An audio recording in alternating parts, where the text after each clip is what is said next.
Last month was the Pacific Coast Airshow, and it's becoming one of my very favorite events to record each year. While I was getting ready for it, I realized that I've probably spent more time recording aircraft than I actually have designing and editing them. And sure, all those recordings do come in handy over the years, but I wanted to go into this air show with a specific project that I knew I'd be able to use my recordings on. The very first idea that popped into my head was to redesign the test run sequence from Top Gun Maverick. It's a sequence focused on a single F-18 with almost no dialogue or weapons, just lots of flying, and it's a perfect candidate for using airshow source material. The Top Gun vs Airshow challenge is simple. I'm going to redesign the test flight sequence only using the jet recordings from a single day at the Pacific Coast Airshow. And this would put some pressure on me to get some really good recordings. The Pacific Coast Airshow takes place on Huntington Beach right here in Orange County, and it's a 3-day event, Friday through Sunday, featuring civilian, military, and experimental aircraft from the US, Canada, and Australia. Now, I had absolutely no idea if this was a feasible challenge. The question that kept nagging me was, what's going to be different about the military jets I record compared to Top Guns? And the even bigger question, will I have enough jet recordings to cover this entire scene? And will they work for the in-cockpit and on-board perspectives? One thing I do have going for me is that I've recorded the show before with good results. The schedule showed a number of participating military jets, including an F-18 Super Hornet demo, which is what Maverick is flying in this sequence. So I headed over to Huntington Beach on Friday, the rehearsal day, which has the fewest attendees. I packed my stereo pair of 8040s inside a Sanella Albert windshield with long fur, so I don't have to worry about wind on the beach. It records into a Mix-Pre 2, and it's just a very mobile setup. It allows me to record in 32-bit and provides me with an extended frequency range. Let's watch some footage I took from my perspective recording the air show on the beach, and then listen to the raw recordings.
This air show was a really big success and a lot of fun. I'm super excited coming out of it because after 9 hours of recording, I have over 30 minutes of really solid military jet recordings for this redesign. The very next day after the air show was another yearly sound highlight I look forward to, and it's the Mix Magazine Sound for Film and TV event at Sony Picture Studios.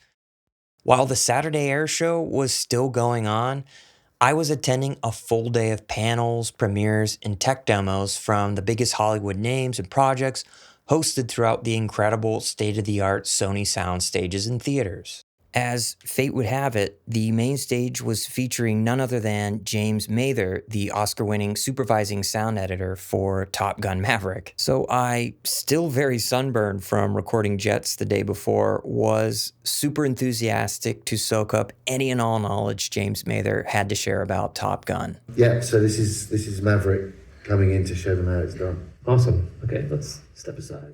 Who the hell is that?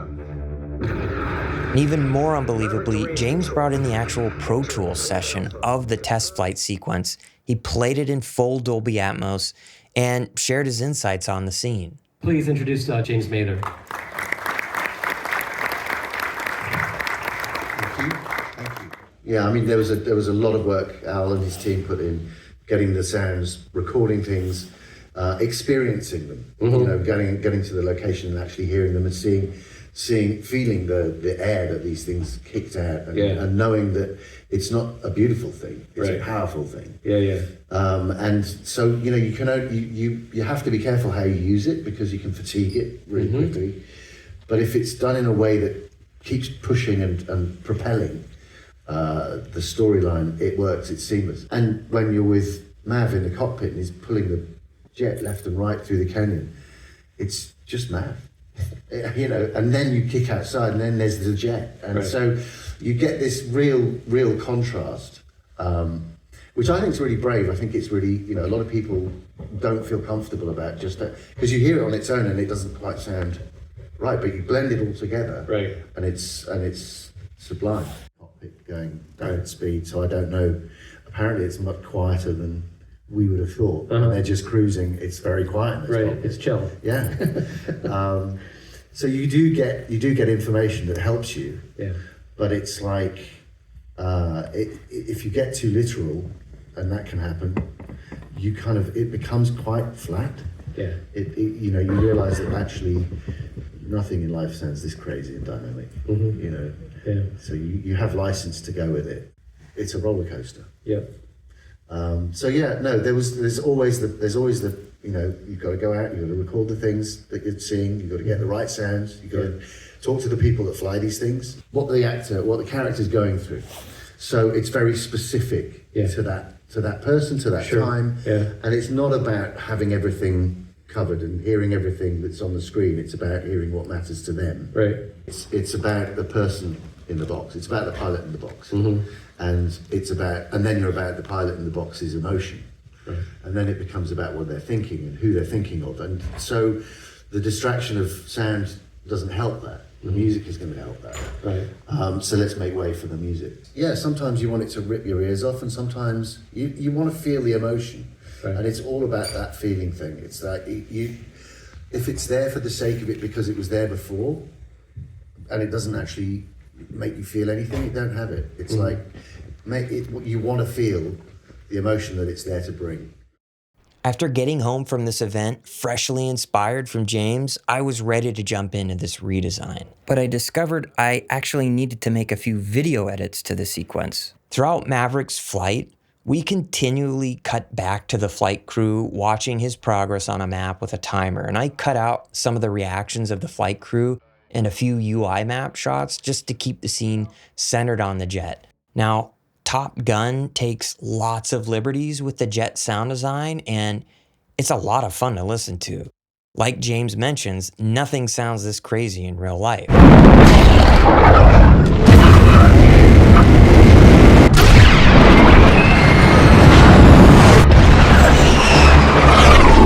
Every scene feels grounded in the authenticity of recorded military aircraft, while also being larger than life as the jets are being pushed past their limits.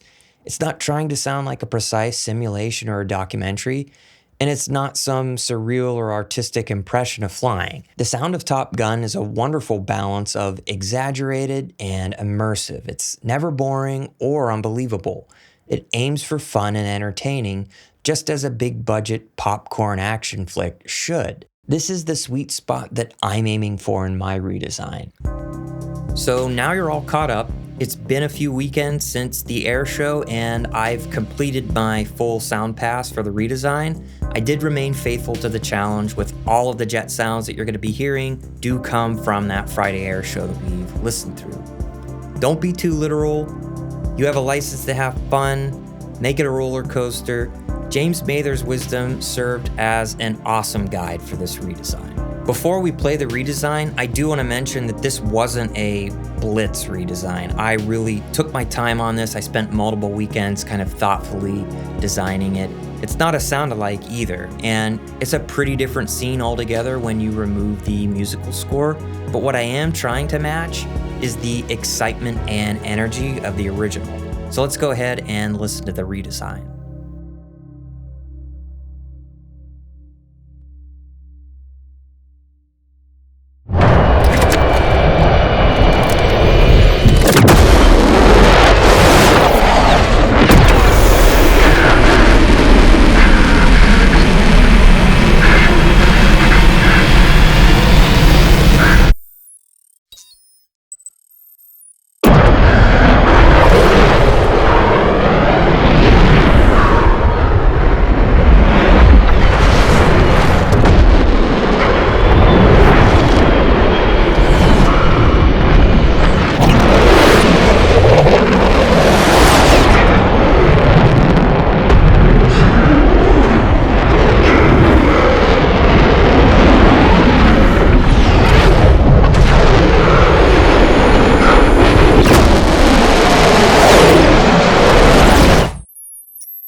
Overall, I'm happy with the results of this challenge, so let's listen through the jet palette and take a look at how some of these sounds were made.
In my messy Pro Tools session here, many shots simply rely on a good recording syncing nicely to picture, but I wanted to show you a designier moment where a bunch of different parts of the palette layer together.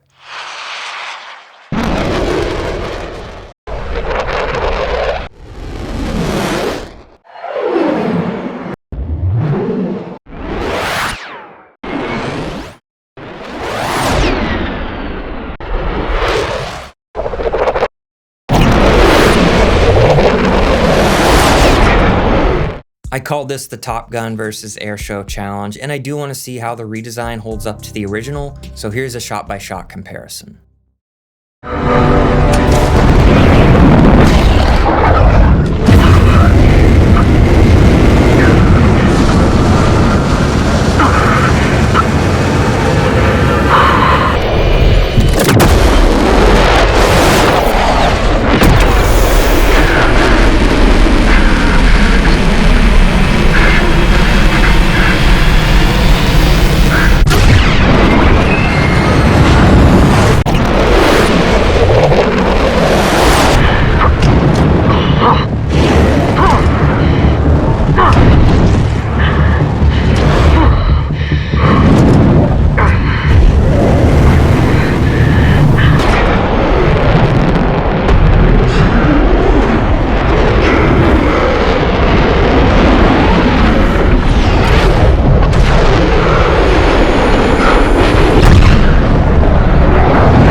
This was a really fun project to work on, and I learned a lot doing it. Between the airshow recordings turning out, actually having access to Super Hornets to record, having James Mather give his insights on the scene, it felt like a bunch of things kind of magically came together for me to complete this. But I almost didn't try it at all because Top Gun Maverick is a really intimidating redesign. Once I got over the bigness of Top Gun, I realized that the foundation of completing this redesign is just basic recording and editing. Air shows, racetracks, drag strips, war reenactments, construction sites, firework displays, we all have events going on around us that we can record. And it gets interesting when you start asking, could I cut together the battle backgrounds for a Saving Private Ryan scene using firework recordings? Or could I cut together part of a Jason Bourne car chase with just local racetrack recordings? I think the lesson is to not talk yourself out of a challenge. If you show up and bring your mic, it might be the start of a really cool adventure. So let's end with some advice for sound designers from James Mather himself. Always listen. Listen to what people are saying. If you don't understand what they're saying, ask. Don't ever think that you'll get it later. Always ask, even if it makes you feel a fool. Always ask. Don't ever presume. What somebody says and what you hear are never the same things. So it's very important to make sure that you understand what they're saying. So listen. I think, you can go down a rabbit hole and work for a week, 2 weeks, and they'll come in and go, "Why have you done that?" You go, "Well, I thought that's what you said you wanted." "No, I didn't." And so you're wasting your time, and it's our job to listen, and then to translate that so that everybody else can listen. I'm Bryn, and thanks for listening.